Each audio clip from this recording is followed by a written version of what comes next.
Hello friends, welcome to my channel. आज के इस वीडियो में हम स्किल ऑफ प्लान रिपीटिशन को समझेंगे। सबसे पहले इसके अर्थ को हम जानते हैं। It is a deliberate and strategic repetition of content, ideas और कॉन्सेप्ट्स। कंटेंट, आइडिया और कॉन्सेप्ट्स को जानबूझकर और योजनाबद्ध तरीके से दोहराना ताकि स्टूडेंट्स की समझ और रिटेंशन लेवल एनहेंस हो सके। रिटेंशन का अर्थ है कि वह कंटेंट, आइडिया या कॉन्सेप्ट को देर तक ध्यान रख सके। अब हम इसको अच्छे से समझते हैं। Skill of plan repetition involves the deliberate and strategic repetition of content, ideas और concepts to enhance students understanding and retention.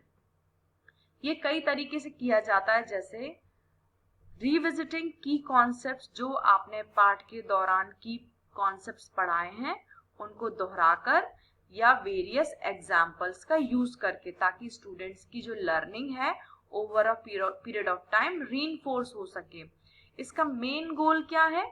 To ensure that information is effectively encoded in the students memory. Students की जो memory है उसमें जो information है वह ठीक से स्टोर हो जाए और over a period of time वो उसको रिकॉल कर सके और अप्लाई कर सके। रिकॉल मतलब पुनः वो स्मृति में लेकर आ सके और उसको यूज कर सके। इसके फायदे क्या हैं? इसका पहला फायदा है कि स्टूडेंट्स की जो मेमोरी रिटेंशन है और रिकॉलिंग कैपेसिटी एनहेंस हो जाती है। जो उन्होंने पहले इंफॉर्मेशन, आइडिया, कॉन्सेप्ट्स पढ़े हैं वो देर तक अपनी मेमोरी में वो स्टोर करके रख पाते हैं और जब उनको जरूरत होती है वह उसको रिकॉल कर पाते हैं या पुनः स्मरण में ला सकते हैं। दूसरा फायदा है it improves their comprehension and understanding. यह उनकी समझ को इम्प्रूव करती है। तीसरा है इट रीइंफोर्सेस की कॉन्सेप्ट्स एंड आइडियाज। यह स्टूडेंट्स की कॉन्सेप्ट्स और आइडियाज को देर तक ध्यान रख पाते हैं या फिर वो की कॉन्सेप्ट्स को और आइडियाज को समझ पाते हैं। चौथा फायदा है it addresses diverse learning styles. बच्चे अलग अलग तरीके से सीखते हैं या बच्चों के लर्निंग स्टाइल्स अलग होते हैं। जब हम कॉन्सेप्ट्स को कई तरीके से दोहराते हैं तो हम ऐसा करके सभी तरह के लर्निंग स्टाइल्स वाले बच्चों की नीड को केटर करते हैं या नीड को पूरा करते हैं। पांचवा फायदा है to build confidence and reduce forgetting. भूलने की जो आदत होती है या कभी कभी बच्चे कॉन्सेप्ट्स को भूल जाते हैं, तो ये भूलने को ये जो स्किल है वो कम करती है और बच्चों के कॉन्फिडेंस को ये बिल्ड करती है। अब हम इसके कंपोनेंट्स को जानते हैं। कंपोनेंट्स का अर्थ है बिहेवियर जो हमें इस स्किल को यूज करते समय अडॉप्ट करने होंगे। पहला है आइडेंटिफिकेशन ऑफ की कंटेंट। पाठ में जो भी की टॉपिक्स हैं या की कंटेंट है उनको हमें सबसे पहले पहचानना होगा। दूसरा, हमें रिपीटिशन की टाइमिंग डिटरमाइन करनी होगी या निर्धारित करनी होगी कि हमें किस समय कंटेंट को दोहराना है ताकि स्टूडेंट्स को देर तक वो कंटेंट याद रह सके। तीसरा है हमें वैरायटी ऑफ मेथड्स को यूज करना है रिपीटिशन करने के लिए। चौथा है जब हम स्टूडेंट्स से क्वेश्चन पूछेंगे या उनकी जो मेमोरी है उसको टेस्ट करेंगे तो हमें वहां फीडबैक और रीइंफोर्समेंट भी देना होता है। लाइक यदि स्टूडेंट ने सही आंसर दिया तो आप उनको रीइंफोर्स करेंगे और जिस तरह का आंसर है उनको फीडबैक भी प्रोवाइड करेंगे ताकि फर्दर जो उनकी रेस्पॉन्सेस हैं उसमें इंप्रूवमेंट आ सके। नेक्स्ट है ग्रेजुअल इंक्रीज इन कॉम्प्लेक्सिटी। आप सिंपल जो लेवल है वहां से रिपीटिशन शुरू करेंगे और धीरे धीरे उसके जो कॉम्प्लेक्सिटी है उसको बढ़ाएंगे, क्योंकि यदि हम स्टार्टिंग में ही कॉम्प्लेक्सिटी से या कॉम्प्लेक्स तरीके से रिपीट करेंगे या कॉम्प्लेक्स टॉपिक्स को रिपीट करेंगे तो स्टूडेंट्स को समझ नहीं आएगा और वो देर तक उसको रिकॉल या फिर उसको मेमोरी में नहीं रख पाएंगे। नेक्स्ट है active involvement of students. Repetition में हमें स्टूडेंट्स को भी इन्वॉल्व करना चाहिए। नेक्स्ट है regular review session, regularly review करना है कि वेदर वो जो स्टूडेंट्स हैं वो कॉन्सेप्ट्स को भूल तो नहीं रहे हैं। और लास्ट है असेसमेंट एंड एवेल्युएशन, समय समय पे हमें असेसमेंट भी करना है ताकि उनकी अंडरस्टैंडिंग को हम चेक कर सकें। आइए इन टॉपिक्स को हम, ये जो कंपोनेंट्स हैं उनको हम डिटेल में समझते हैं। सबसे पहला है आइडेंटिफिकेशन ऑफ की कंटेंट। जो टॉपिक आप पढ़ाने जा रहे हैं उसके इम्पॉर्टेंट टॉपिक्स या इम्पॉर्टेंट पॉइंट्स को आप डिटरमाइन कीजिए जिनको बार बार रीइंफोर्स करने की जरूरत है, जैसे डेफिनीशन, फॉर्मूला, थियरी, स्टेप्स आदि। दूसरा कंपोनेंट है टाइमिंग ऑफ रिपीटिशन। आपको यह डिसाइड करना होगा कि कब और कैसे आपको रिपीट करना है।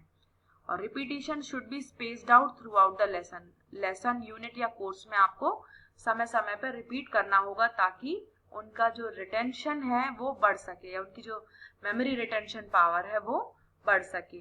जैसे इनिशियल लर्निंग के समय, शॉर्ट इंटरवल में, या फिर काफी लंबे समय के बाद, ताकि आप उनकी जो रिटेंशन पावर है या एबिलिटी उसको चेक कर सके। नेक्स्ट है वैरायटी ऑफ मेथड्स को आपको यूज करना चाहिए स्टूडेंट के जो रिटेंशन को बढ़ाने के लिए या रिपीटिशन के लिए, लाइक वर्बल रिपीटिशन जहाँ टीचर सिर्फ एक्सप्लेन कर देते हैं, विजुअल रिपीटिशन जहाँ पर आप चार्ट, डायग्राम आदि शो कर सकते हैं जिससे स्टूडेंट्स फिर से रिकॉल कर सके कॉन्सेप्ट को।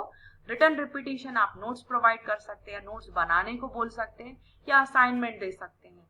और चौथा तरीका है प्रैक्टिकल रिपीटिशन जहाँ आप एक्टिविटीज कंडक्ट करा सकते हैं या फिर एक्सपेरिमेंट्स करा सकते हैं। नेक्स्ट कंपोनेंट है फीडबैक एंड रीइंफोर्समेंट। आप स्टूडेंट्स को टाइमली फीडबैक प्रोवाइड कीजिए फॉर देयर करेक्ट अंडरस्टैंडिंग। यदि वो करेक्टली रेस्पॉन्ड करते हैं तो उनको रीइंफोर्स कीजिए, और यदि सेमी करेक्ट रेस्पॉन्स है तो उनको फीडबैक दीजिए ताकि जो उनकी जो गलतियां हैं उसको वो सुधार सकें और मिसकंसेप्शंस को वो करेक्ट कर सकें।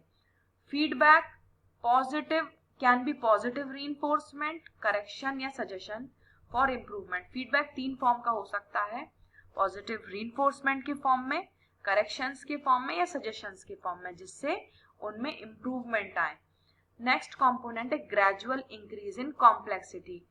रिपीटिशन हमेशा सिंपल जो लेवल है वहां से करना चाहिए, सिंपल कंटेंट से करना चाहिए, और धीरे धीरे कंटेंट की कॉम्प्लेक्सिटी को हमें बढ़ाना चाहिए।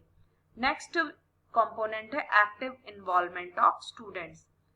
रिपीटिशन की प्रोसेस में स्टूडेंट्स को एक्टिवली इन्वॉल्व कीजिए, जैसे आप ग्रुप डिस्कशन करा सकते हैं, पीयर टीचिंग करा सकते हैं, क्विजेस करा सकते हैं, या फिर सेल्फ असेसमेंट एक्टिविटीज करा सकते हैं जिससे रिकॉलिंग और अप्लाइंग एबिलिटी बढ़ेगी। नेक्स्ट है regular review sessions.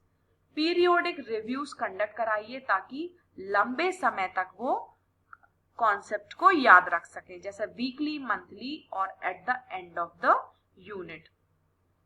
Last component है assessment and evaluation. Formal test या इनफॉर्मल क्वेश्चनिंग के थ्रू आप उनकी अंडरस्टैंडिंग को चेक कीजिए। Use assessments to evaluate the effectiveness of repetition and identify areas where further reinforcement is needed. आप various forms of assessment या evaluation को use कीजिए ताकि रिपीटिशन की इफेक्टिवनेस को आप इवैल्यूएट कर सकें और उन एरियाज को पहचान सकें जहां पर आपको स्टूडेंट्स की मदद करनी है या फिर फर्दर रीइंफोर्समेंट जहां पर जरूरी है। अब हम इसके एप्लीकेशन को देखते हैं। मान लीजिए हम एडजेक्टिव टॉपिक पढ़ाना चाहते हैं, तो सबसे पहला कंपोनेंट है कि हमें की कंटेंट को आइडेंटिफाई करना होगा, जैसे डेफिनेशन, टाइप्स और use of adjective in sentences और कंपैरेटिव और सुपरलेटिव फॉर्म्स। दूसरा जो इम्पोर्टेंट कंपोनेंट है वो है टाइमिंग ऑफ रिपीटिशन। एडजेक्टिव्स पढ़ाते समय सबसे पहले आप इनिशियल इंट्रोडक्शन देंगे कॉन्सेप्ट डेफिनेशंस के बारे में, लेकिन बीच में भी आप चेक करेंगे कि वेदर उनको डेफिनेशंस और टाइप समझ में आ रहे हैं कि नहीं। और at the end of the lesson आप की पॉइंट्स को रिव्यू करेंगे, एक क्विक रिकैप या क्विज आप करा सकते हैं, और बाद में कुछ फॉलो अप सेशंस भी करा सकते हैं, लाइक ब्रीफ रिव्यू या एक्सरसाइजेस जिससे एडजेक्टिव्स के जो कॉन्सेप्ट हैं वो रीइंफोर्स हो सके, उनकी बच्चों की लर्निंग जो है वो रीइंफोर्स हो सके। नेक्स्ट है कि आप वैरायटी ऑफ मेथड्स को यूज करेंगे, कि आप वर्बल रिपीटिशन करेंगे, आपने जो पढ़ाया उसको वर्बली रिपीट कर देंगे, या फिर आप विजुअल रिपीटिशन कर सकते हैं, चार्ट या फिर डायग्राम, फ्लैश कार्ड्स आदि शो कर सकते हैं। रिटन रिपीटिशन आप एक्सरसाइजेस दे सकते हैं ताकि स्टूडेंट्स उनको कंप्लीट कर सकें, जहां पर आप उनकी अंडरस्टैंडिंग को चेक कर सकते हैं। प्रैक्टिकल रिपीटिशन में आप ग्रुप एक्टिविटीज या गेम्स करवा सकते हैं। नेक्स्ट कंपोनेंट है फीडबैक एंड रीइंफोर्समेंट। यदि बच्चे सही से एडजेक्टिव्स को यूज कर पा रहे हैं तो आप उनको रीइंफोर्स कीजिए, और जहां जरूरत है वहां पर इमीडिएटली कंस्ट्रक्टिव फीडबैक दीजिए ताकि उनकी जो अंडरस्टैंडिंग है वो इम्प्रूव हो सके। नेक्स्ट कंपोनेंट है ग्रेजुअल इंक्रीज इन कॉम्प्लेक्सिटी। सबसे पहले सिंपल टॉपिक से आप शुरू करेंगे, लाइक कलर साइज के एग्जांपल्स देंगे, और धीरे धीरे उसकी जो कॉम्प्लेक्सिटी है उसको आप बढ़ा सकते हैं। लाइक आप कंपैरेटिव और सुपरलेटिव फॉर्म्स को भी बाद में डिस्कस कर सकते हैं। स्टूडेंट्स को टीचिंग लर्निंग प्रोसेस में आप इन्वॉल्व करेंगे, जिससे वो बेहतर रूप से एडजेक्टिव्स के कॉन्सेप्ट्स को समझ सकें। रेगुलर रिव्यू सेशंस कराएंगे, जैसे quick quizzes games at the start of each class to review adjectives learned in previous class. जो पहले की क्लास में जो पढ़े हैं उनका एक क्लास शुरू करते समय क्विक रिव्यू करा सकते हैं, आप क्विक क्विज करा सकते हैं, ताकि वो स्टूडेंट्स लंबे समय तक इस कॉन्सेप्ट को याद रख सकें। और दोनों तरह के असेसमेंट को आप यूज कर सकते हैं, लाइक फॉर्मेटिव और समेटिव असेसमेंट, ताकि स्टूडेंट्स की जो अंडरस्टैंडिंग है रिलेटेड टू एडजेक्टिव आप उसको इवेल्युएट कर सकें। और आप इमीडिएटली फीडबैक प्रोवाइड करें ताकि उनकी जो लर्निंग है वो रीइंफोर्स हो सके। So students, through this video we have known about skill of plant repetition. Thank you so much.